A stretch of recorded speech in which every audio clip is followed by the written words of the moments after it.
नागपुर में देह व्यापार के खिलाफ ऑपरेशन शक्ति के तहत बड़ी कार्रवाई हुई है।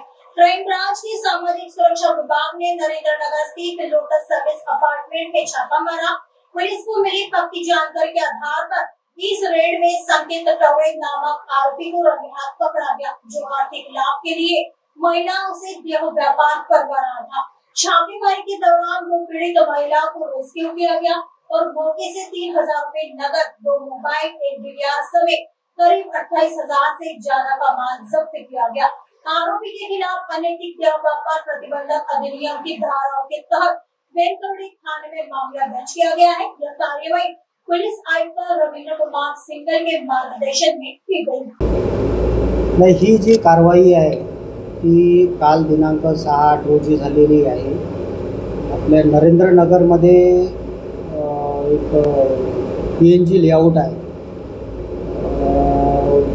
यामध्ये एक लोटस सर्विस अपार्टमेंट म्हणून एक अपार्टमेंट आहे, त्याच्यामध्ये स्पॉट ऑन नावाचं एक गेस्ट हाऊस हॉटेल आहे। तो हॉटेल मालक आहे संकेत ढवळे। हा कधी ऑनलाईन किंवा अशी बुकिंग देऊन कपल्सला तिथे थांबवत होता, पण आमच्या फंडरकडून आम्हाला असं माहिती मिळाली की हा ज्या गोरगरीब महिला राहतात त्यांना पैशाचे आमिष देऊन त्या महिलांची सर्व्हिस ग्राहकाला पुरवून त्यांच्याकडून देह व्यवसाय करतो। त्याप्रमाणे काल दुपारी आम्ही आमच्या बोगस फंडर ग्राहक तिथे पाठवलं। त्या संकेत ढवळेने त्याला एक महिला प्रोव्हाइड करून दिली आणि त्यानुसार ती आमची कारवाई काल झाली।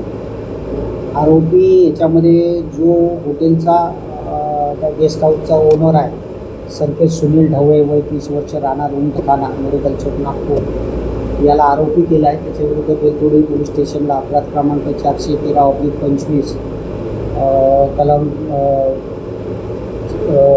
413(2) BNS आणि बाकी 3, 4, 5, 7 पिटा ॲक्ट यानुसार गुन्हा दाखल करण्यात आला आहे। या कारवाईमध्ये मी स्वतः, माझ्यासोबत API नन्नावरे, पोलीस हवालदार किशोर ठाकरे, लक्ष्मण चौरे, नितीन वासने, प्रकाश मातनकर, महिला पोलीस अंमलदार आरती चव्हाण, लता गवई, चालक पोलीस महिला अंमलदार पूनम शेंडे असा स्टाफ होता।